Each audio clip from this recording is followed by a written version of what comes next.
Welcome back to Raccoon Shitty, where I've been a bad, bad girl. I'm Thomas, back with my co-host Frank, and today we enter the survival horror genre, the first proper film in the franchise, Resident Evil from 2002.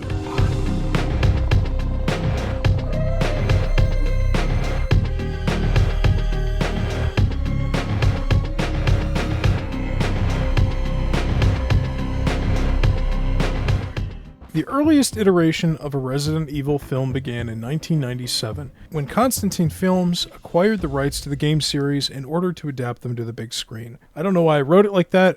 Obviously, you have to acquire the rights before you adapt it for the big screen, unless you want to get sued. Bernd Eichener, co-founder and CEO of Constantine Film. It's written as Constantin, but I'm not doing that. Maybe it's like Constantin. It's a German company. I don't know. Constantine Film would discuss the discussion.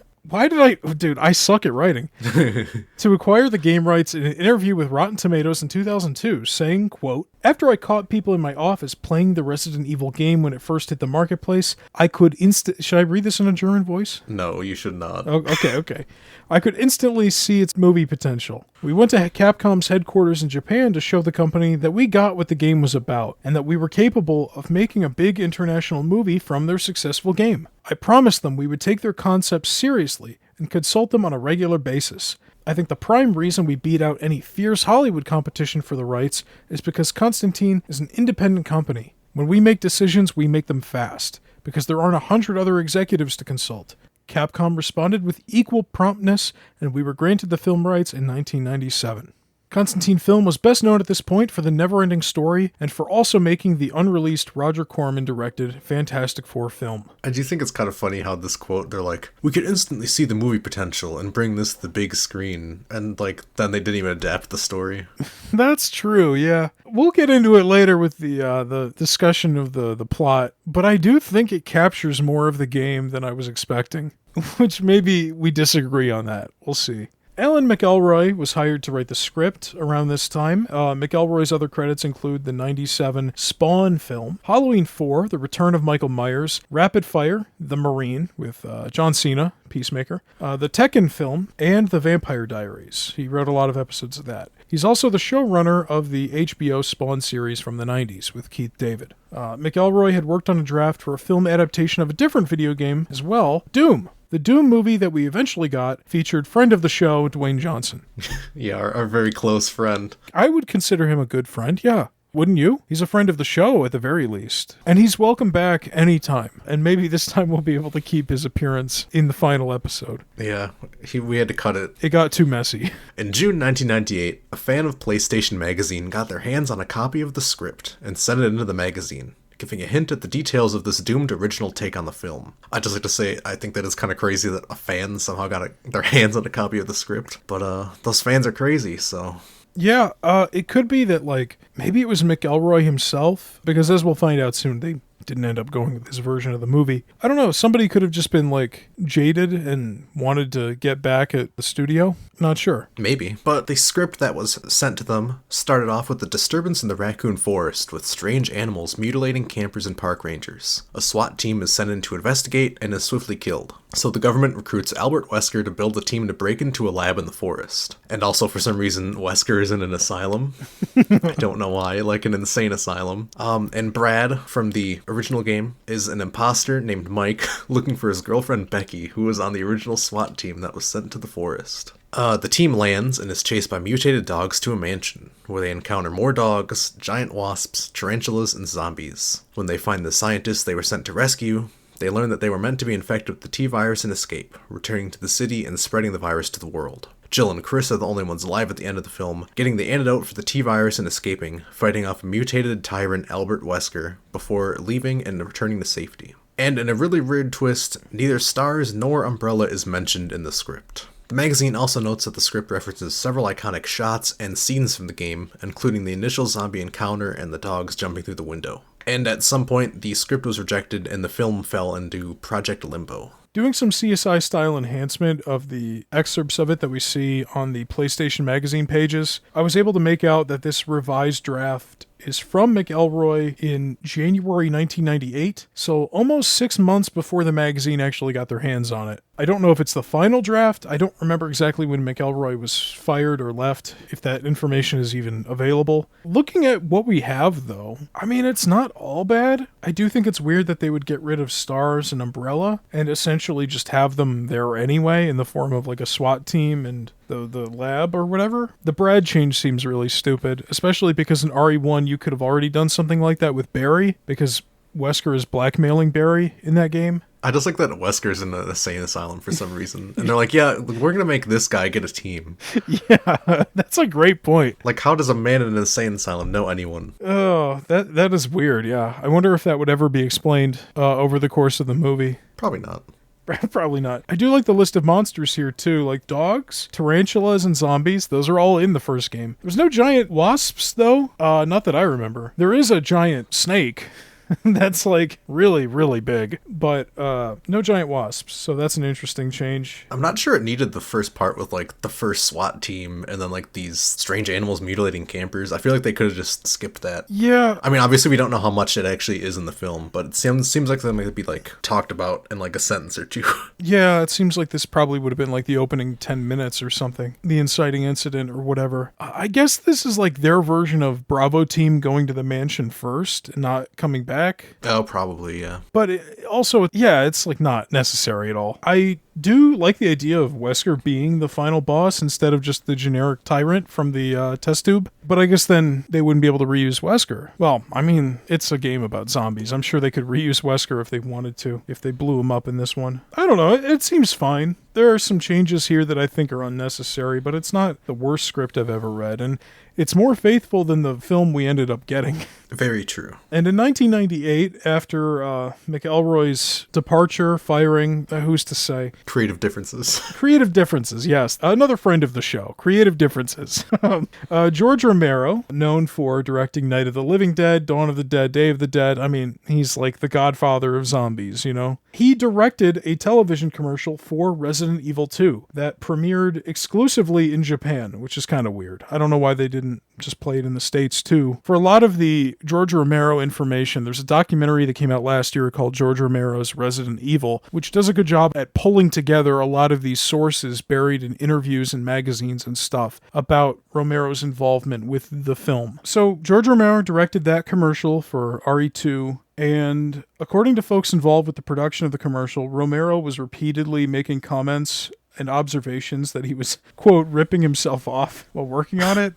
But he did seem to enjoy the process. After the huge success of the commercial in Japan, Romero was approached by Capcom executives themselves to write and direct the feature-length film. In an interview with CinemaScape Online in September 1998, Romero would discuss how this came to be and also gave an update on the progress of the film, saying, quote, "I knew the people that owned the rights, Constantine Films. They distributed the last two of my zombie films in Germany. Coincidentally, while they were developing the project, I was called by Capcom to do a commercial for them. Everyone got together, and Capcom thought it would be a good idea if I would work on the film. The Constantine guys supported me, so that's how it happened. I'm working on it now. As I speak to you, I'm staring at my computer screen, and I'm writing the screenplay. I think it's going to move pretty quickly. I think I shouldn't be speaking for those guys, but I think Capcom would like to have it released somewhere around the time they release the third game. I don't know when that's going to be. Next summer, fall, I don't know exactly. So what a coincidence. Yeah, it's kind of like the perfect storm there of, like, I know a guy who knows a guy. Yeah, like, what are the odds? They get the guy who did Dawn of the Dead around at the same time that this company is interested in putting a movie together. Romero would give more details about his version of the film in a Talk City chat session in October that year, saying, quote, "My script tries very much to stick to the game. I did change some of the relationships. Chris is not a Stars trooper. He's a local guy. Jill's a trooper, living in Raccoon City undercover." What?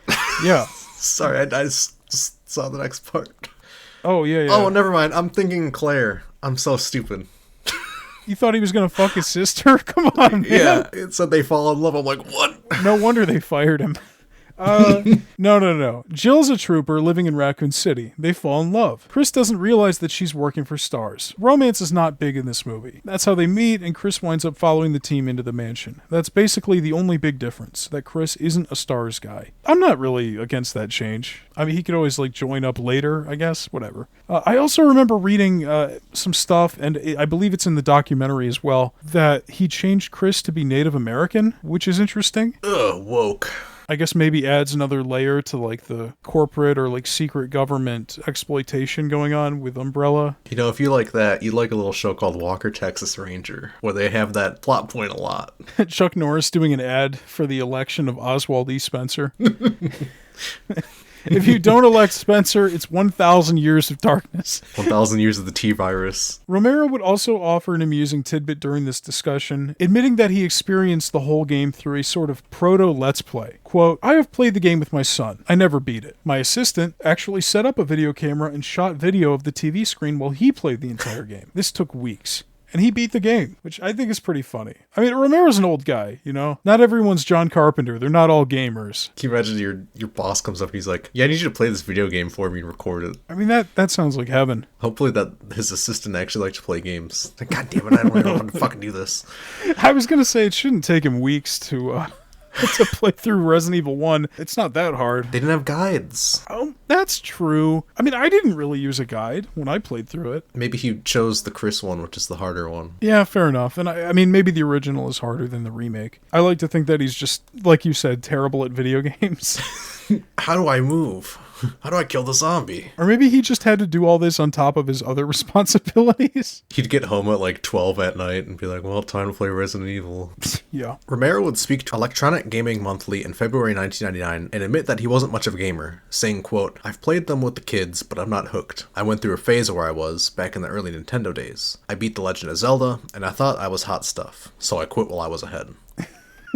I love that mentality. He's like, yep, I beat one video game. It's only downhill from here. And I will say, to be fair, Zelda 1 is a very hard and cryptic game. If you don't have a guide to play through that, you're fucked. If Zelda 1 was the only game I ever beat, I don't think I'd be a gamer either. I think I would also stop playing them forever. Romero contacted special effects artist Greg Nicotero and his company to work on the film. Nicotero is best known for his work on Romero's own Day of the Dead, but he has a massive resume of special makeup effect credits in the industry. Huge. Yeah, I recognize his name. I tried to find some highlights. He is everywhere. I think he was a big part of the Walking Dead TV show most recently. Oh, but he has done a lot of stuff. Nicotero contacted artist Bernie Wrightson to design the Tyrant, and Wrightson was best known for co-creating Swamp Thing. I think I saw pictures of that. Yeah, it's pretty cool looking. In the documentary, because Wrightson passed away a few years ago, but his son is in the documentary and discusses his dad's design and shows off some sketches, and then his son also created a model of it that's about a foot tall. And if you want to see that, go check out the documentary. It is worth watching, I think. Even if you're not a fan of the games or haven't played the games, it's actually better because they spend the first 30 minutes basically just explaining what Resident Evil is. But yeah, it's a cool design. After submitting his drafts in October, things were quiet in public, and in May 1999, a senior producer at Capcom, Yoshiki Okamoto, was asked about the progress of the film, to which he replied that it was still in the scripting stages, and that his script wasn't good, so Romero was fired. Jesus Christ. Yep. Fans were livid, but Romero seemed fine with the decision and moved on to prepping his next film, Bruiser. Yeah, the documentary gets a lot more into whether he was fired or just not hired to do more than write the script. There's a lot of different voices, but Romero doesn't seem too bothered by it. He's like, hey, I'd like to do it. I don't know what's going on anymore with that. He probably still got paid to work on it, so he probably doesn't care. Yeah, I mean, I think he'd like to do it, but also, I think the guy was doing fine. Yeah. But the documentary has a lot more information, so if you're more curious about Romero's version of the movie, I think they also have all 3 drafts of the script that he wrote in there's a Romero museum in Pennsylvania where he went to school. They mention more in the documentary. One of the guys interviewed is the guy who curates the Romero film museum.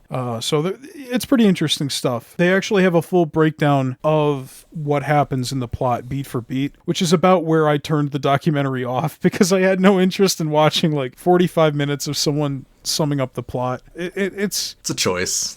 it's not a perfect documentary, but it was pretty helpful. Otherwise, I would have had to find all this shit myself. If you want to go watch that, you can go to https://. It is free on YouTube right now. I don't know if it's going to stay that way or if it's streaming anywhere else, but yeah. After the rejection of Romero's version of the film, there was a brief period where Australian director and composer Jamie Blanks was attached to direct. His version reportedly focused on elements from Resident Evil 2 and Resident Evil 3 Nemesis, so it would presumably take place during the Raccoon City outbreak featured in those games. At the time, he had directed the films Silent Number and Urban Legend. Uh-oh. Urban Legend, of course, starring another friend of the show, Jared Leto. Yep. We're just collecting these guys like Pokemon. Before the year was over, he was no longer attached to direct, and very little information exists about his version of the film. And while I was doing research on this guy, I found out he literally just died a month ago. Not to give it away, but we are recording this in advance. Jamie Blanks died in March 2026. Only 54 years old, no public cause of death. The family had mentioned something about ill health. I mean, it's none of my business, but so rest in peace. In late 2000, English filmmaker Paul W.S. Anderson was announced as the new writer and director of a final version of the film that would go into pre-production. Anderson was known at the time for the films Event Horizon and Soldier, but most importantly, Mortal Kombat! Mortal Kombat was the second ever live-action Hollywood video game adaptation to be profitable, over $100 million profitable at that. So he became a great choice for this, a safe choice for directing another video game movie in the eyes of the producers. The first ever Hollywood game adaptation to be profitable was Street Fighter, which is pretty funny. Also, we're getting a new Mortal Kombat and Street Fighter movie this year. That's also funny that they're going head-to-head again. It's funny you bring up him becoming a great safe choice to direct another video game film. I don't remember which director it is, but later in the franchise, a writer or director who made another one of these movies, they're like, yeah, and now he made this one movie, and it was like, okay, so he's doing like 6 other video game adaptation movies. And I'm like, well, yeah, you do one that like makes just enough money, and they're like, fuck it, let's make a System Shock movie. Oh man, I'd love a System Shock movie. Not from Paul W.S. Anderson, mind you. Although, we'll talk about, I don't want to get into the plot yet, but the AI shit is very System Shock. Yeah, no, I mean, it makes sense, right? This is a relatively new thing that Hollywood is exploiting. This guy just directed Mortal Kombat, which made a shitload of money. It's not really important that Event Horizon and Soldier didn't. What's important is that the guy knows how to work with video games. Mm-hmm. And Mortal Kombat's great. I've seen it. It's a good movie, like a genuinely great movie. Good time. I've heard the second one is not so good. Haven't seen it. Not directed by Anderson, so who cares? And you've also seen an Anderson film. Yeah, I've seen Alien vs. Predator, which is, I think we can talk about more next week. Being a gamer himself, Anderson had played through the original Resident Evil years before talking to the folks at Constantine Film, having written a script that he would later describe as a ripoff of the game. And after the success of Mortal Kombat, and as he continues to make films, Constantine Film head Bernd Eichender was crazy about the idea of Anderson developing his original ripoff script, originally titled Undead, into an official film. In an interview with Shivers magazine in 2001, Anderson would explain that his film wouldn't follow the story of the games too closely, and it wouldn't even feature Jill Valentine or Chris Fedfield? Fedfield? Feed me. Or Chris Redfield, the first game's protagonists. He explained his decision saying, quote, "To be scary, you have to be unpredictable, and that's why I felt completely free to reinvent the story and use my own set of fresh characters. There was no point in using the Jill Valentine character from the first Resident Evil game, as the fans would know that she wasn't going to be killed because she pops up in later games. The suspense dynamic of who is going to live and who is going to die and what people's allegiances are was only going to work with new characters. This film is the explanatory prequel of all the games." Nope. Don't fix his sentences. This is what he wrote. "This film is the explanatory prequel all the game players have always wanted to see, using the scary mechanisms and devices that have become part of the Resident Evil cyberculture. I felt the Ground Zero idea was the correct approach for both people who had never heard of the game and were unfamiliar with it, and for the avid players who will adore all the references included in the action-packed scenario just for them." So, as a fan of the games, this does raise a shitload of red flags for me. I know at the time it concerned a lot of people. But it's also interesting looking back at it now, because Zach Kreger has made similar comments about his Resident Evil movie. where he's openly stated it's not adapting any of the games, and it's going to be original characters. I do think I kind of get him saying to be scary you have to be unpredictable, and that's why he doesn't want to use the already established characters. But then to that effect, that's only part of the audience. Like, sure, the people who've played the games would know that, but the general audience isn't going to know, and they're still going to, like, have that sort of unpredictable feeling towards the plot. That's a great point. Yeah, I mean, spoiler alert, every single one of these movies is going to make a shitload of money compared to what they cost to make. And there's no way that most of the people, maybe not even half of the people, or a third or a fourth of the people seeing these movies are game fans. A lot of the people seeing these films are just people going to the movies. So it really doesn't matter if you were taking stories or characters from past games and working them into the film. But I do agree, like, it is an interesting idea to, like, not, I guess, chain yourself down with those expectations. And it's like, not only would you know that Jill's not going to die, or, you know, something like that, but yeah, you can kind of go nuts and do whatever you want. Like, I understand, like, as a writer and director, why you would want those options and that kind of freedom. As a fan, it's worrisome because it's like, well, I mean, the fans at the time probably didn't know. This is literally a script he wrote before that's being retrofitted into Resident Evil. Obviously inspired by Resident Evil, but clearly not all the pieces are there because he didn't have the rights. Yeah, I don't know.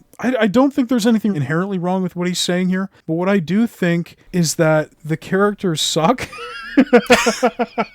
And if the characters he made up for this movie were good, I don't think people would care. So I think that's going to be a big thing for Zach Kreger's movie this fall. If the movie is good and the original characters are likable and well written, I don't think people are going to give too much of a shit if they're from the games or not. Yeah. And also, jumping ahead, we know that sequels to this movie have game characters that show up. And chances are those characters are probably bland and written like shit too. So it's like, does it matter that Jill is in movie 2 or 3 or whatever if she sucks? Would it really be that much better than if it was just an original character? Or would you prefer an original character who's just written better? I mean, writing is always king. Yeah. So maybe not to Paul W.S. Anderson, though. It's not a great script. We'll talk about it more soon. As far as casting goes, things would start in early 2001 with reports that Michelle Rodriguez would be cast as Rain Ocampo. Didn't even know they had last names. No, I didn't either. This is all from like IMDb or whatever. Michelle Rodriguez cast as Rain.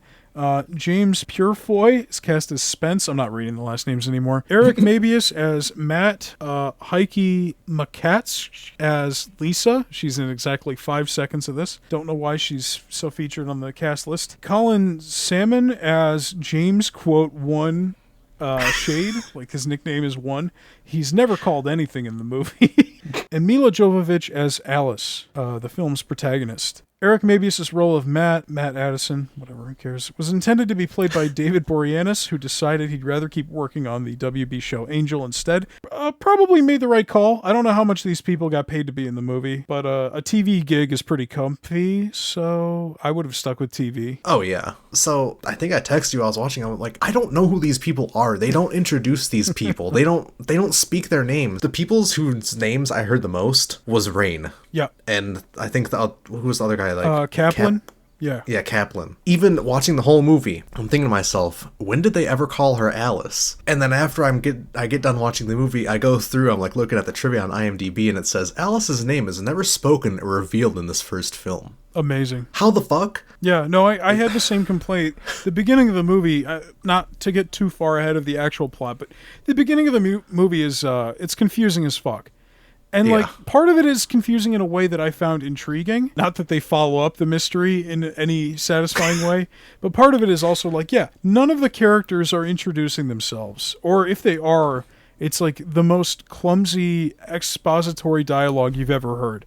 But it's like the commander, One, or Shade, whatever. He doesn't say his name fucking once. I actually like that guy. He's like one of the better characters in, this roster, but it's like he's never addressed by name once. Yeah, Rain. I remember there was someone named JD. I don't remember who that was. Probably one of the guys who dies. Spoilers. I remember Kaplan. Alice I only know because of the notoriety of these films. Yeah. I was just shocked that they don't name her in the fucking movie. It doesn't make any sense. It is really dumb. I'm not a fan. Especially because she's technically the main character, and you're telling me that your main character, we don't know her name throughout the whole movie, and we only find out from the credits? Yeah. That's just bad writing. It is. It is bad writing. Filming took place in and around the city of Berlin, with principal photography taking place in locations that Thomas will now read, such as... God damn it. Okay, let's see. U-Bahnhof Bundestag, Landsberger Allee, Kasern Krampnitz.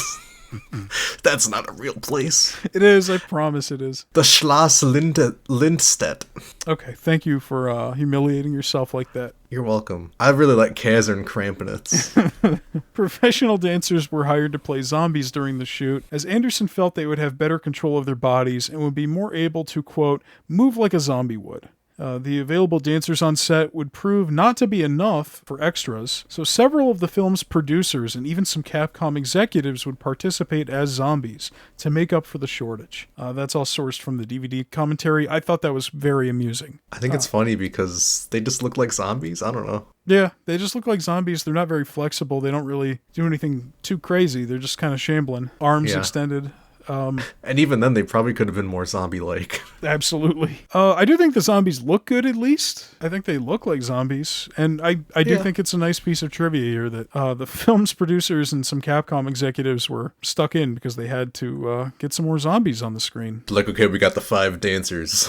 Like, we need more zombies than that. Okay, everybody who's not currently on this shot, we need you away from craft services and to the makeup trailer.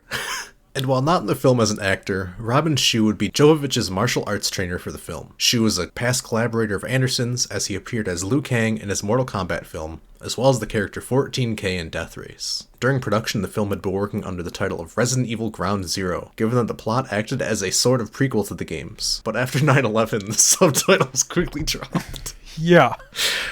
We heard Anderson reference that earlier when he was talking about his decision to make it a prequel. He says, I felt the Ground Zero idea was the correct approach. Yeah, they had like chairs and documents and shit on set that just said Resident Evil Ground Zero. Oof. Yeah, that's probably a good idea to drop that. Yeah. The film was scored by frequent Wes Craven collaborator Marco Beltrami, known for composing the music in the Scream franchise, including this year's Scream 7 and a ton of other film scores. With Beltrami was musician Brian Hugh Warner, also known as Marilyn Manson. Uh-oh. Our first alleged sex pest of the new show. It only took 2 episodes to get here. Manson would describe the score to magazine NME, saying that it was more electronic than his previous work. I don't know if I'd say that. It felt more hard rock. You're a big Marilyn Manson fan? Oh yeah, I got all this. I got all the t-shirts. Well, I mean, how do you know if it's more electronic or not? If you That's true, I don't listen to him. I actually thought the music was pretty good. I mean, it's not like too. Fantastic or anything, but it was working for me. It felt very timely. Oh yeah, but I gotta say, this is like one of my favorite periods of pop culture. Like the turn of the century, like Matrix, Blade, like techno shit. I love it. Just dressed to the gills in leather and, sunglasses and guns. And yeah, it's good. It felt very early 2000s. It's good, man. I love that shit. In July 2001, fans could visit the official website of the film to get information on the plot, short character bios, stills of the film, and desktop wallpapers. It's the only way to learn about who the characters are. Absolutely. It's a practice that's gone extinct. We talked about this at the beginning of our last season with Man of Steel, but that was at the tail end of this. Man of Steel was like the dying breath of that form of marketing in 2013. I couldn't find an archive version of the site from launch, but let's take a quick look at this version I found from 2002 after the DVD release and really appreciate the craftsmanship. I'm going to put this in the episode description as well. Oh, hell yeah. Oh, oh, look at this thing. You will need the Flash 5.0 plugin. Fuck! Oh, I'm clicking the Get Flash button and it's not working. Synopsis. A secret experiment, a deadly virus, a fatal mistake. God, this is fucking long. Check out the poster design contest. Look at that. Oh, hell yeah. Oh, the winner. That's a poster, all right.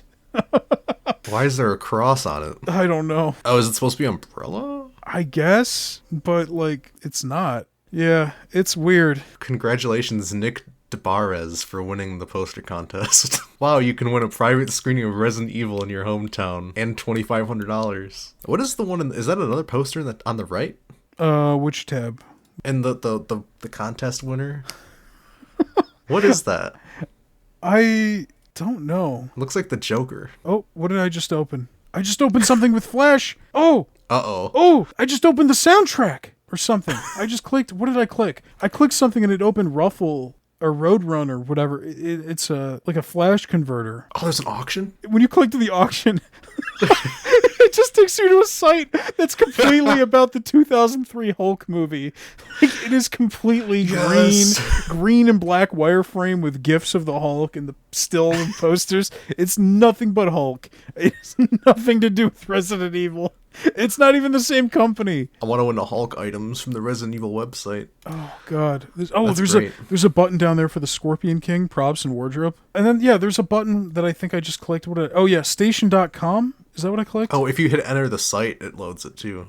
I just clicked on the Method Man track on the soundtrack page that loaded just now, and it just takes me to like a Web 1.0, like really narrow, really long like essay explaining who Method Man is. And now I'm in a 2002 version of the Def Jam Recordings website. Yeah, so this is That's great. This is history, man. Shit like this doesn't exist anymore. I like that aesthetic though.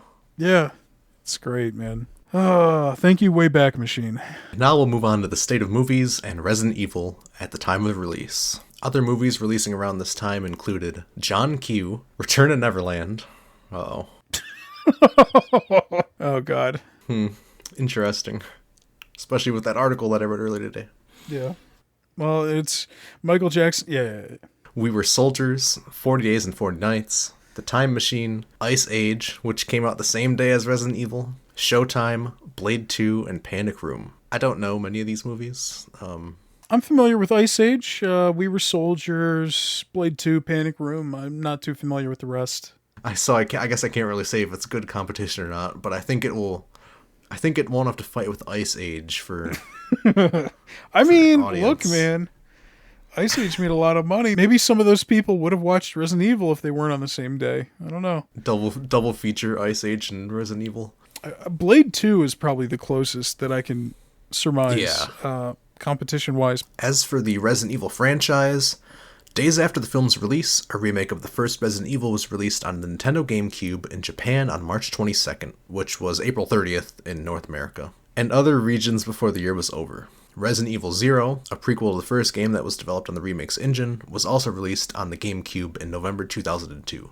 I like that Anderson's trying to sell this as a prequel to the first game, and then Capcom went ahead and just made a prequel to the first game in the same year. That's completely different. Is this billed as a prequel to the games? That's what he's trying to say when he was talking about the original characters. He says... Oh yeah, it's an explanatory prequel of all the game. Yeah, right, exactly. And I mean, the movie kind of ends at the Raccoon City outbreak, not so much the first game. So that's, whatever. I was actually kind of wondering while I was watching that, because I was like, when is this supposed to take place in the timeline? Yeah, I thought it was going to be the mansion at the beginning, and it's not the mansion. It's kind of funny they have a whole other mansion. Yeah, and they take that train to the Hive, and I'm like, oh, is this like the Ark from RE9? And it pretty much is, but I thought it was interesting that they came up with that in this movie. I mean, there's like 50 underground Umbrella Labs. Yeah, I was about to say. So that's in 2 you go to the nest. Yeah, that's true. Never mind. Fuck it. Okay. Let's get into the plot synopsis and discussion. Underneath Raccoon City, a genetic research facility called the Hive is owned by the Umbrella Corporation. A thief steals the genetically engineered T-virus and contaminates the Hive with it. In response, the facility's artificial intelligence, the Red Queen, seals the Hive and kills everyone inside to prevent the virus from leaking into the outside world. Okay, the movie begins. We don't start with Alice, we start with the Umbrella employees. Well, no, actually, the very first thing we see is a wireframe Umbrella logo with these opening slides. And immediately I was like, well, I guess we don't really need to worry about the question of whether or not the games borrow from the movies, because this is exactly how Resident Evil 4 opens. I can't speak for the remake, but the original Resident Evil 4 starts with like opening narration with text slides describing the history of Umbrella. And Resident Evil 4 came out a couple years after this. So probably stole it. It probably did. Or borrowed. Yeah. So I just thought that was really interesting. The opening scene is kind of interesting. It's like, kind of like Saw vibes almost, the way that these people are like dying. Yeah. I do think the elevator fake out got me pretty good. When it's like she's about to get her head chopped off and then the elevator stops again and then it flies back the other way. Yeah. Yeah. I thought that was good. I like that. The rest of it's okay. I like the miniatures that they use on the exterior shots of the elevator. They're convincing, but I was looking for things to pick apart. I didn't notice that. Yeah, they're miniatures. I think they might have used miniatures for the train later too. Yeah, I mean it was fine. I guess it's a nice setup for the rest of the movie. What do you think of the logo, the font? Oh, it doesn't quite fit, I don't think. Yeah, I don't think so either. It gives more I've never seen these movies, but it gives more underworld, Yes. like edgy. Yes, there's a lot about these movies that I think are going to feel like Underworld. I had similar thoughts. I thought it was a little weird. It's a little too cyber, as Anderson would put it. It kind of reminds me of, like, I don't know, Time Splitters or something. So we have Alice, who is unnamed throughout the whole movie, waking up in the bathroom of a deserted mansion, suffering amnesia. An unknown person tackles her as a group of commandos led by James Shade breaks in. Alice's attacker claims to be Matt Addison, who just transferred as a cop in Raccoon PD. Alice and Matt are ordered to go down to the hive with the group, where they find another amnesiac, Spence, hidden in their train. Commandos explain that everyone in the group except Matt is an employee of the Umbrella Corporation, and Alice and her partner Spence were assigned to guard the hive's secret entrance beneath the mansion under the pretense of being married. I did like how they were kind of dressed as Hunk. Yeah, me too. And when the one guy, or Shade, James Shade, whatever, I thought he was going to be Hunk. Me too. And then he took his helmet off. Yeah. Well, okay, look, I guess we do know that he's not black, because in RE9, we see that his hand is infected with the mutated T-virus, and he's a white guy. I was just confused because, like, Hunk doesn't take his helmet off. So I thought, like, everyone else is going to take it off, and then he wouldn't take his off, and then he'd be Hunk. I did make note of that. They took all their helmets off before going into the lab, where everything is going wrong. It's like the exact opposite of what they should be doing right now. Yeah, this opening was kind of a mess. I guess this isn't the opening, but, like, I was kind of vibing with Alice waking up in the bathroom with the amnesia, and she's just walking through the empty mansion. I liked all of that. But as soon as we run into Matt and then the guys break through the windows, I'm like, okay, this is getting really stupid really fast. It feels like almost the mansion thing would be a bit more, like, intriguing. Yeah. But then I guess it would just be ripping off RE1, which he doesn't want to do, so. I thought it was stupid that they have, like, a 5-second flashback showing how Alice fell in the shower. It's like, did we need that? Also, Yeah. the flashback sound effect is, like, 90% the same as the one they use in LA Noire, which was really distracting to me the entire movie. Here I said, I have no clue what the fuck is happening, because we have her wake up in the shower, and then these people come in, and I guess it's kind of partly by design. Absolutely. But then throughout the whole movie, I kind of felt like I had no clue what the fuck was happening, so that feeling never went away. At the end of this paragraph, the commandos explain all the mystery away. Which is like one of the big problems I have is like, okay, Alice is in a building. She doesn't know where she is. We don't know where she is. She doesn't know who she is. We don't know who she is. These guys are coming out of here. Clearly, it's supposed to be like disorientating, and I liked it. I thought it was going to build into a greater mystery, but while they're in the train, or like right after they get out of the train, I can't remember, Shade is like, oh yeah, so you work for Umbrella, and this is your fake husband, and you guys are supposed to guard the mansion, and also there's a killer AI in the hive, and it's like they just explained away all the mystery, because before this, they've got a bunch of shots of the security cameras, including the security room, but they never show who's sitting in the chair. And it's like, oh, they're building up a twist that there actually is no conspiracy, like orchestrated by a person, and that the AI has just gone rogue. But no, they explain that shit away. I wrote the time down. Exactly 24 minutes into the movie, they completely abandon any mystery with the AI or Alice, really. I mean, there's some more stuff we find out about Alice later, but it's just as clumsy. Those stupid flashbacks. Or just really bad exposition. The train, I also took note, was called Alexei 5000, which I think is a reference to Alex Wesker from Code Veronica, who shows up in Revelations 2. She's Wesker's sister, I think. Maybe I'm wrong about that. The opening of this movie with Alice in that red dress wandering around the sort of cheap mansion set kind of reminded me of The Room, like Lisa from The Room. And then Matt reminds me of Mike, the guy who gets a blowjob in Tommy Wiseau's apartment. He's got the spiked hips and the blue button-up shirt. I don't know if you also felt room vibes from like the wardrobe. And I haven't seen it. fuck. So Fuck. that's it. You're off the show. You're off. That's it. You're done. I'm going to talk to myself. I'm going to talk to the soundboard you and Joe made of me for the Ants episode. That's pretty much all I got for this. I was really into the idea of this mystery and figuring out who Alice is with Alice, like alongside Alice, and they just completely fucking abandon it for really bad exposition that takes all the fun out of it. Yeah. It also feels like they go, well, I guess it's more in the next part, but they get to like the Red Queen really fast. Yeah, really fast. If we want to get into that now, I guess. Yeah, no, we can get into it. I mean, it's like not 90 minutes, it's like an hour 40, but it's the first 30 minutes or so is just not a single zombie. It's just the Red Queen. And I actually, like, I was complaining about it at first when I was watching. I'm like, where are the fucking zombies? There's no monsters. There's the giant piss tanks, the giant Voss water bottle tanks filled with piss, where there's like the zombie, I guess, who opens her eyes and puts her hand up, but nobody's there to react to it, so who cares? But like, there's no monsters. There's nothing. It was like 36. I paused it. I turned my Xbox controller on. I paused the movie.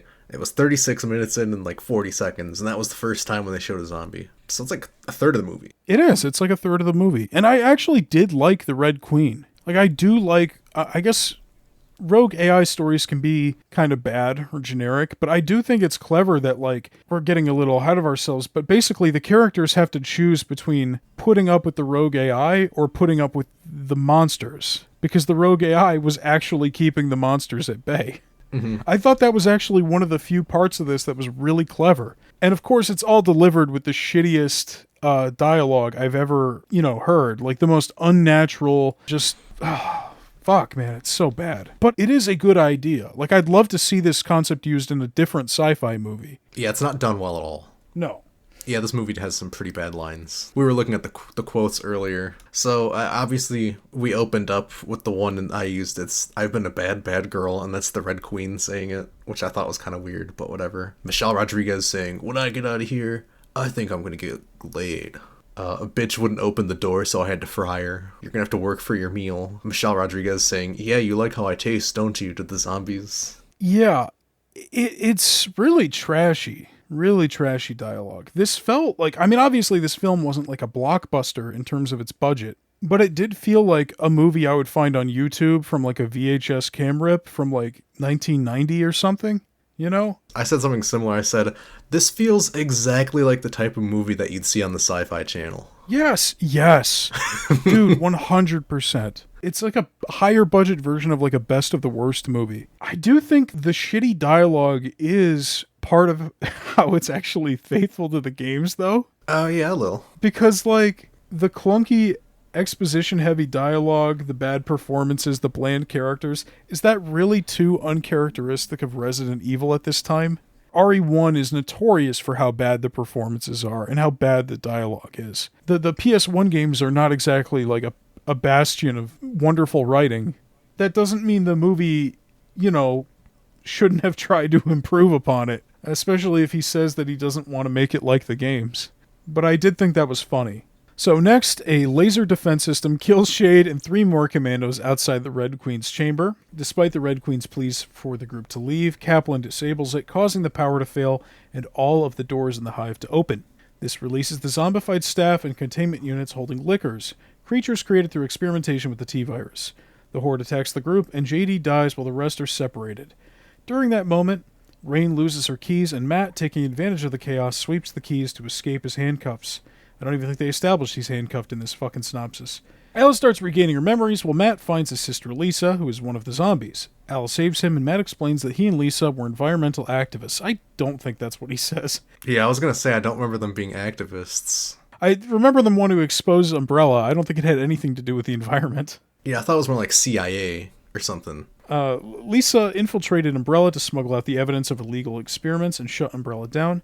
Alice remembers that she was Lisa's contact in the hive, but does not tell Matt. The survivors reunite at the Red Queen's chamber, where the commandos explain they have 1 hour before the hive traps them inside automatically. Alice and Kaplan activate the Red Queen to find an exit. They rig a remote shutdown to ensure her cooperation. So, first of all, Yeah. why in God's name did they kill Shade off, or one, or whoever the fuck he I is? Because he know. was by far my favorite. Me too, dude. Yes. I was just saying that earlier. Like, he's one of my favorite characters. He is probably the best character in this movie. He has like a real personality. He's got a good screen presence. And it's frustrating too because the way they kill him off is like he survives the laser hallway. He's doing like crazy acrobatic shit, pulling himself up to the ceiling. And Kaplan shuts it off and it kills him 1 second after he shuts it off, which almost feels like an editing error. It feels like those two scenes were supposed to be swapped in the timeline or something. It pissed me off. I actually love the laser hallway, though. That is one of the scenes I thought was kind of exciting in this movie. It's like a good set piece. That's like iconic for this movie. Yeah, it's also stolen and put into Resident Evil 4. It's another big thing that we'll see in a game a couple years from now. But I thought it was cool. It's not as gnarly as I was expecting it to be, but they killed off like over half the characters in the first 30 minutes in a situation that has nothing to do with the zombies, but it totally worked for me. I really like the laser hallway.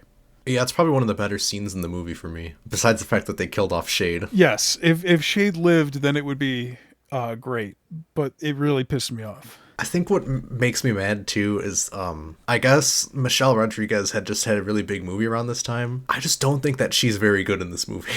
And like compared to like Shade, or even if they don't want to kill her off, one of the other guys can go. Whatever. They didn't do much anyways. It just seems weird that they killed off one of the better characters. Yeah.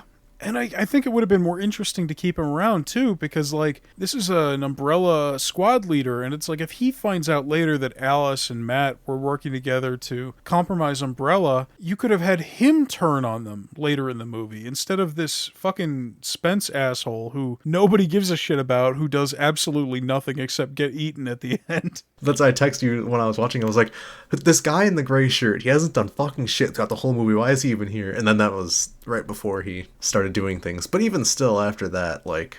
Yeah, he doesn't really do anything. No. And he gets name dropped once. Maybe twice. No, it would have been better if they kept Shade around. Yeah, he was a great character. I like Kaplan. I mean, as much as you could like any character in this movie, Yeah. I actually didn't have a problem with Rodriguez's performance. I think Rain is fun.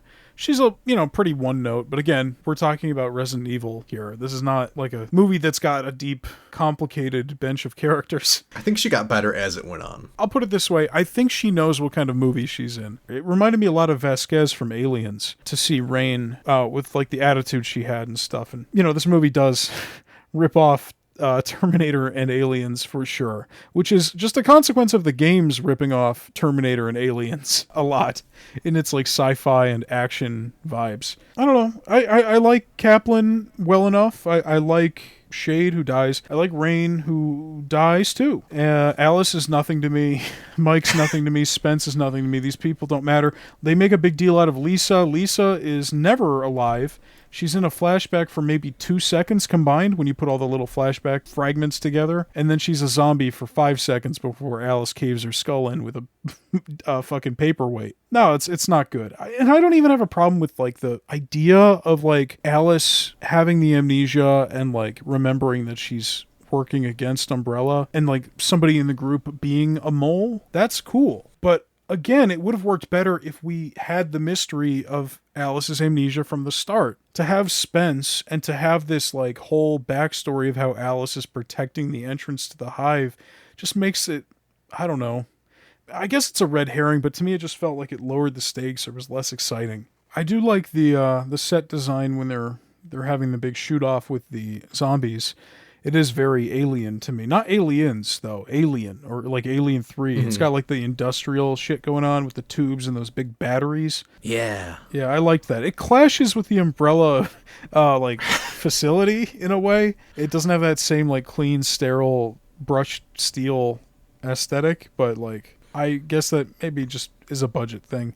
It does kind of look like a set they reused from something else. Yeah, that's exactly what I mean. Like I think they maybe just needed to cut a corner somewhere, but it kind of worked, and there's some good explosions, and I don't know, the action there wasn't terrible. I like the reveal with the elevator horde. That was fun. I really like when the first zombie comes up, and then attacks her or whatever, and then Rain shoots it, and it goes flying like 30 feet back for no reason. Into a bunch of boxes, yeah. It made me laugh. Yeah. It was funny, man. We get a zombie holding an axe here, which is, again, Resident Evil 4. There's no zombies in at least the first 3 games. I can't speak to Code Veronica that are using tools or even holding tools. So that was interesting. The scene with the elevator, though, real quick, I really wish, and I guess it's like something that goes for the whole movie, I wish it was gorier. Yeah. That guy should have been ripped to shreds. Kaplan, when he's, I mean, obviously they do the fake out, Kaplan's not actually dead, but like, Kaplan's on that pipe later on in the movie too, and there's a whole horde beneath him, and he's like getting dragged into it, and it's like, where's the gore? For a rated R movie, especially. Yeah, it's very tame in that regard.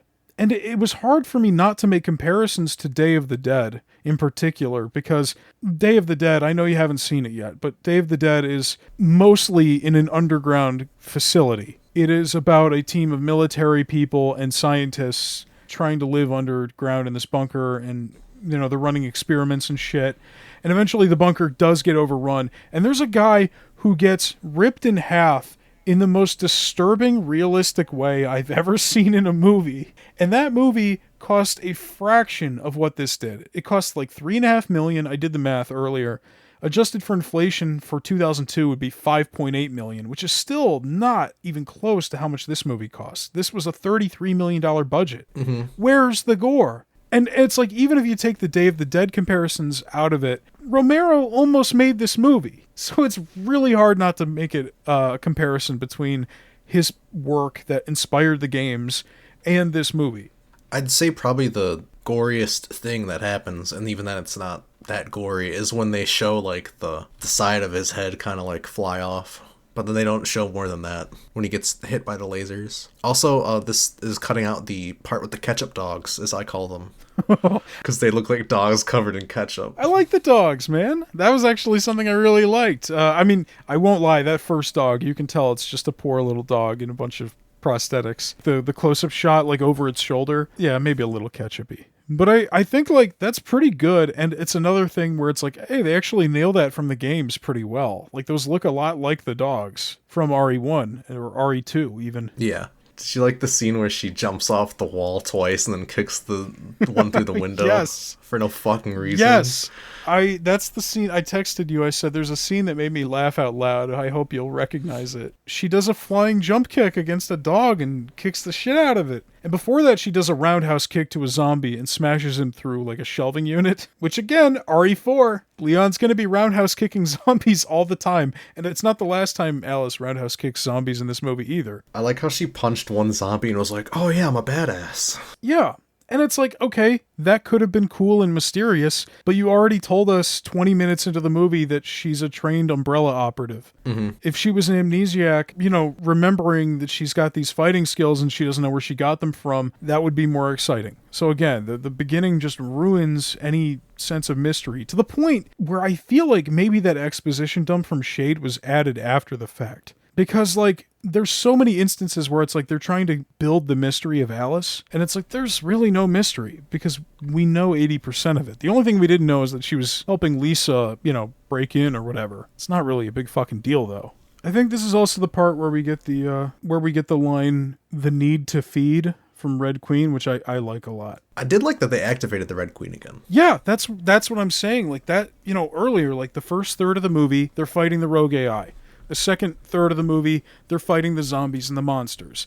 And by the final third, they're like, okay, well, we're going to have to turn it back on. Enemy of my enemy and all that. It's a really fun idea. And this movie, it's not great. It's not good. But, like, there are bones here of a more compelling story. The amnesiac thing could work. The rogue AI conflict could work better in a better written movie. But even as they stand, I really like the fact that, yeah, they have to turn it back on. That's really fun. And I did kind of like that they reveal that the AI isn't evil. No. They think it's evil because it locked everyone in and killed everyone, but it was actually trying to save the outside world. Yeah, it really was. Like, it's totally innocent. It's just trying to stop the T-virus. Yeah, it's a total subversion. Like, this isn't a 2001 situation. This is just the AI doing what it's supposed to do. The only other note I have is I actually think the CG liquor doesn't look as bad as I was expecting it to look for a movie this old. When they first showed it, it almost looked like it was stop motion. Really? I mean, they do have a puppet of it. In the final train sequence, you see glimpses of an actual, like, liquor that they built. Maybe that's what I'm thinking of. It might have shown up earlier, too. It's mostly the CG, but they did actually make one. Yeah, I liked that they included the liquor. I was kind of well, I guess the only other thing they could include would be like a tyrant or something. But it was nice to see that they did have at least one liquor. It kind of would have been cool if they killed the one liquor and then thought that they were fine, and then there like 5 others came out. Yeah, that would have been great. And I also thought it was kind of weird that it like evolved. They don't do that in the game. No, they don't. That was weird, but I wasn't against it. I guess if you're only going to have one liquor, you know, I don't know. It was fun that they tried to do something different with it. I also take issue with the fact that you say the only other enemy they could have included is the tyrant, because they could have included the giant spiders or the snake. Well, yeah, that too. Or the killer plant. That would have. This is the only thing I could think of off the top of my head that was like a zombie. No. I know. I'm joking. That stuff is all like inherently sillier. So, could you imagine if this movie had a 50-foot tarantula? That'd be funny. It's just down there with them. Yeah. One other thing I'll point out, I did like how I thought at the beginning they were outside, but then they show that it's actually underground and they have the fake windows. Yeah. To make it look like it's outside. That I thought was kind of funny. I like that too. So, as they escape through maintenance tunnels, zombies ambush them, and a reanimated JD bites Rain before she shoots him dead. They reach safety, except Kaplan, who is bitten and separated from the group. Alice remembers that an antivirus is in the lab, but they find it missing. Spence's memory returns, revealing he was a thief who stole and purposely released the T-virus in the beginning. He hid both the T-virus and antivirus on the train. Spence turns against the others, but is bitten by a zombie, before trapping the survivors in the lab. Spence retrieves the antivirus, but is killed by a liquor. The Red Queen offers to spare Alice and Matt if they kill Rain, who has been infected. A power outage occurs. Kaplan appears, having shut down the Red Queen to open the lab doors. The group heads to the train. This completely shuts out the part where Matt locks them in the room, but whatever. Or Spence, you mean? Oh yeah, sorry. I know, they look exactly the same. And I barely know their names in the first place. The group heads to the train where Alice retrieves the antivirus and kills the reanimated Spence. I do like the sequence where Alice is remembering the lab before the outbreak, and it's like crossfading into a non-destroyed version of the lab and people are walking around. That was cool. It's also like using, and this happens throughout the movie too, where they have like shots that are very reminiscent of the fixed camera angles from the original. But those frames are usually empty, and I think this is the first one where like Alice is standing in the frame no different than Jill would be. And again, it could have been better if they didn't immediately ruin the amnesia stuff. I found the Spence thing kind of just dumb. I didn't really like him in the movie at all. I think that they could have just cut him out. 100%. Because before this, he did nothing. He did literally nothing. He did nothing. We found him on the floor. He woke up, and now he's just evil for no reason. Even his introduction was fucking stupid. Yeah, his introduction's stupid. He does nothing, and then suddenly he remembers his memory. It's never explained why he's an amnesiac, or why him and Alice are both suffering from amnesia despite the fact they're in totally different places. Don't think that's ever explained. It was something about they released a nerve agent or something, but I don't know why I don't know if it was to inoculate them against the, well, clearly it wasn't do that, and I don't know why they did it. It wouldn't make any sense to do it to Alice. She's on the surface. Yeah, but, and it wouldn't, I don't know how he would get it because he was on the train. Yeah. It makes no sense. His heel turn makes no sense. He literally just remembers who he is and is evil for no reason. We don't really get his motivation. They don't even have it in the plot synopsis. He's like listening to Lisa and Alice's conversation with a shotgun microphone. Yeah. Which the movie is pretending is like a parabolic mic that like a spy would use, which I thought was funny. It also looked like he was like 50 feet away and standing in the middle of a bunch of trees, clearly visible in the fall. Yeah, he sucks. Was his motivation to get Alice out? He was like, I had trouble understanding what his goal was because he stole the virus. Yeah, he's like trying to release the T-virus and destroy the hive, but also he's mad that Alice and Matt want to expose Umbrella and destroy the hive. I don't know, it seems like there's really no difference between their goals. They should be on the same side. I know Spence and Alice were fucking or whatever, but no, it's really bad. I'm with you. Like, they should have kept Shade alive, or one, or whatever the fuck. They don't call him anything, but they should have kept him alive, get rid of this asshole, write him out of the script, and then just have him be the final protagonist. You know, like, he's helping them get through the facility with his, like, military training and shit, and at the end, he turns out to be a bad guy because he's one of Umbrella's lackeys. No, Spence sucks. We did it. We fixed the movie. Yeah, we did. Well, I mean, that's the big thing. The other thing is, don't spoil the amnesia, don't spoil the AI. You could have left those for later in the movie. And that's what I mean when I say, like, the movie's got good bones. Like, there are interesting things that could be happening here. It's just, like, it feels a couple drafts away from being good. It feels like a first draft. Yeah, it does feel like a first draft. I think if you went through this and just cut some of the fat off and maybe rearrange some of the reveals and yeah, it would just be a lot better. And even now, I don't think it's terrible. I don't think it's unwatchable. It flies by. And there's some good scenes too, but it definitely could have used some more time in the oven. I do like that it nails the, like, traditional, not just the lab escape from, like, Resident Evil 1 through 3, and then the train with the fake out, like in RE2, but it kind of has the, I don't know, the same flow of story and locations. Like, there's a mansion, there's sewers, there's the laboratories, there's a self-destruct escape sequence. It's all here. And it's in the same way where, like, the performances are bad. The dialogue is bad. The characters are bland, where it is pretty faithful in that way. More than I was expecting it to be. It's not a good movie. And it's like, they're adapting the bad stuff of the PS1 games too. Arguably worse than some of the PS1 games. But it is like, I don't know, I watched this and I do think he is a fan of the games. I don't think he was bullshitting about that. I think Anderson really was trying. I don't think this is him, like, trying to half-ass it, but it's not good. On the train, they inject Rain and Kaplan with the antivirus. The Licker attacks them, clawing Matt and killing Kaplan. Alice subdues the Licker before zombified Rain attacks Matt, the antivirus having failed to cure her. He shoots Rain dead. At the mansion, Matt's wounds begin mutating. Before Alice can give him the antivirus, a group of Umbrella scientists seize them. They reveal Matt is to be put in the Nemesis program, and the Hive is to be reopened for an investigation into the incident. Sometime later, Alice wakes up at the Raccoon City Hospital strapped to an examination table. She escapes outside only to find Raccoon City in ruins. She retrieves a shotgun from an abandoned police car for defense. I don't have a lot to say about the end. I like the Licker puppet. It's cool. You don't see it very much, but it looks good. They should have used it more. Although I guess maybe less is more. I don't know.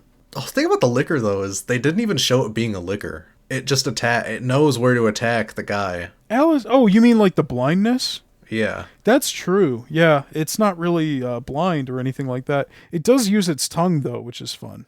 They could have had a really cool scene with that. Like, if that had killed Spence and they had to make their way through the last room without making noise or something. Yeah, I'm a big sucker for the story trope of, like, lab experiments gone awry. Like, nature punishing science. Jurassic Park is the big example. They've got the T-Rex that can't see you. I mean, it can, but they don't think it can. They could have done something like that here where it's like, yeah, the Licker is running amok and there is a way around it. And you're right. If it can't see, there's more room for tension because you've just got to focus on the characters not making any noise. And you could create so many reasons for why the characters would have to make noise. And, you know, the games do that pretty well. I think I'd find that more interesting than the train. Not to say you couldn't do both. I mean, it's kind of like Alien. Like, the games are definitely ripping off Alien in that sense. Where it's like, you could get the escape pod or the train ready to go, and in the process of getting it ready, make a bunch of noise, and then you gotta run your ass all the way back to the escape. I thought it was weird they made this change of, like, Matt gets scratched by the Licker and starts mutating, and it happened so fast. And then they're like, oh yeah, get him in the Nemesis program, which I don't think is how that works. No, it is not. Pretty sure only the tyrants are in there at this point. I wrote down in my notes, quote, I want him in the Nemesis program. Sure, fuck it, why not? By this point, I'm like, whatever. Yeah, no, that was funny. Such a weird name drop. It's not how it works at all. There are other people who got attacked by the Licker that aren't mutating. And then the only other thing I have was she was able to, like, kill a bunch of zombies, but she couldn't beat up a couple scientists. Yeah, Well, maybe they're tyrants under the suits. I don't know. Talking tyrant scientists. I don't even hate the like fake out ending of like them getting dragged away by the scientists. If they're sure that they're going to do a sequel, then that's cool. And there are things that they leave ambiguous, like her name, and also the scar that's across her shoulder. They don't really explain that either, but they do have a few close-ups like focusing on it early on. Probably herpes. Yeah. Probably herpes. So I think Anderson knows that he wants to take Alice somewhere, in the story somewhere, but the execution leaves a lot to be desired. My last note is that I think it's crazy that this is the third zombie story in like the same, I don't know, 18-month period that uses the wakes up from surgery / coma to a city that's already gone through the worst of the outbreak. Like, this movie ends exactly how 28 Days Later and The Walking Dead begin. And I just thought that was really interesting because this came out before 28 Days Later, and people are always talking about how The Walking Dead ripped off 28 Days Later for that. I don't know, I just thought that was interesting. I do like the reveal as she leaves the hospital. It's not as good as in 28 Days Later or The Walking Dead, but it's a cool shot. You know, the expanded, like, wide shot of the full city street. That actually impressed me. I'm not sure how they achieved that. I don't know if it was like miniatures or... Yeah, it could be. Could be. I doubt this movie had enough money to like shut down that much of... I guess it's just Berlin to you know, get that shot practically. Yeah, I didn't mind the end scene where she wakes up and then like escapes outside. I did write a funny, I was like $10 says that the holes on the side of her head will be gone in the second movie. We'll see. I don't remember seeing them on any of the posters. We'll see if that comes back. We'll see if the scar comes back. So did the film feel like it fit into the Resident Evil universe? And I guess by extension, did the characters feel like they fit in? This is where we probably disagree, but I actually do think the film fits into the Resident Evil universe.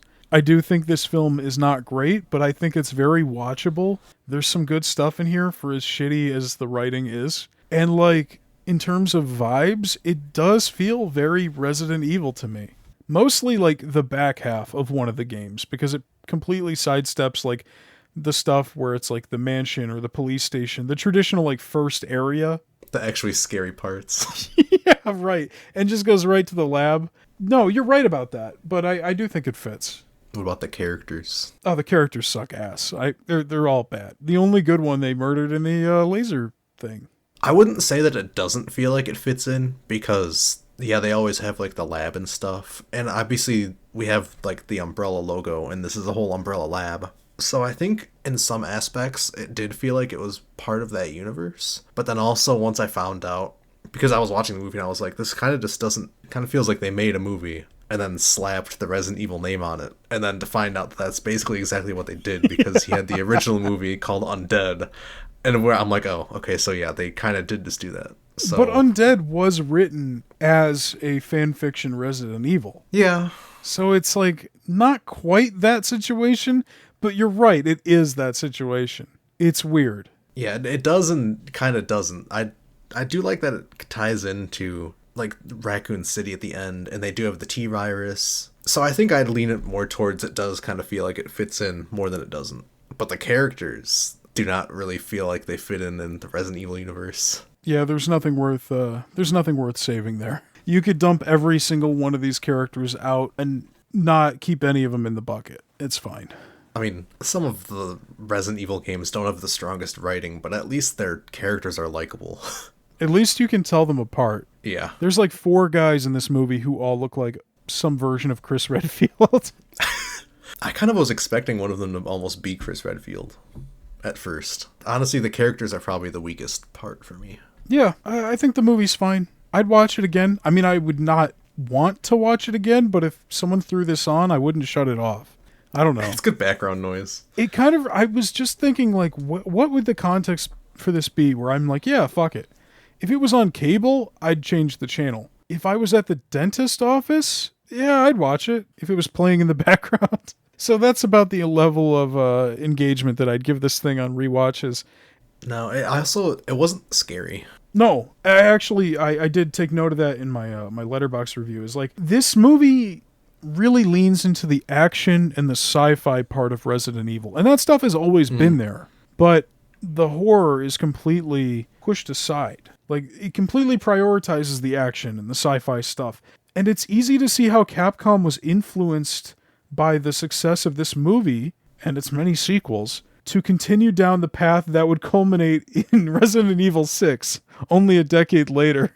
Because it's like, Resident Evil 4 is going to take inspiration from this movie. And I have no doubt after finally watching this thing that its sequels are probably also influencing future games.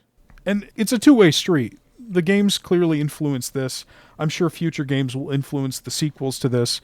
Mm-hmm. But this made a shitload of money, as we're about to discuss. And so I think Capcom realized maybe leaning into the action is the way to go. It wasn't. Well, actually, no. 5 and 6 made a shitload of money. 6 did not meet their sales expectations, but it was still really successful. And 5 is the best-selling game in the series. I don't know. We'll have time to talk about the games in future episodes as we get closer to them, but yeah. For now, we'll go on to the aftermath of the release. So we have the critical/audience response.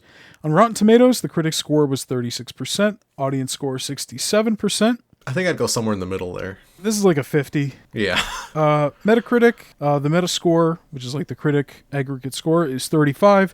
User score 6.9. So it's almost the same as Rotten Tomatoes, which is weird. Oh, yeah.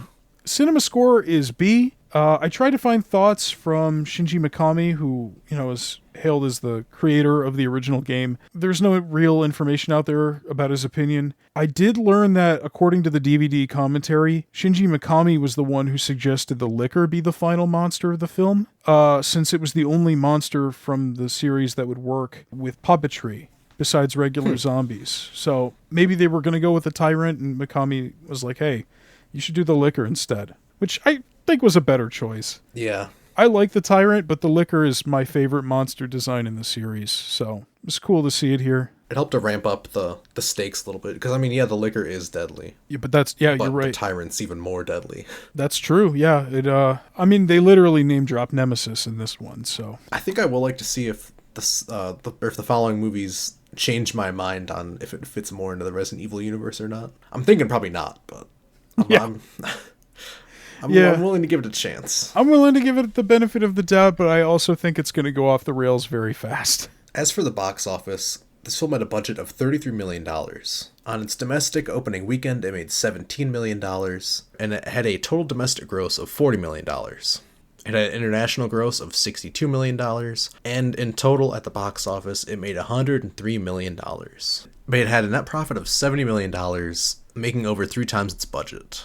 So, it was an undeniable hit. Honestly, for how much it made, I thought it would gross a lot more. Knowing that it's the 3rd highest horror franchise in gross or whatever. Oh, believe me, when I was putting together the box office spreadsheet for all the movies, you're not going to believe how much some of the sequels make.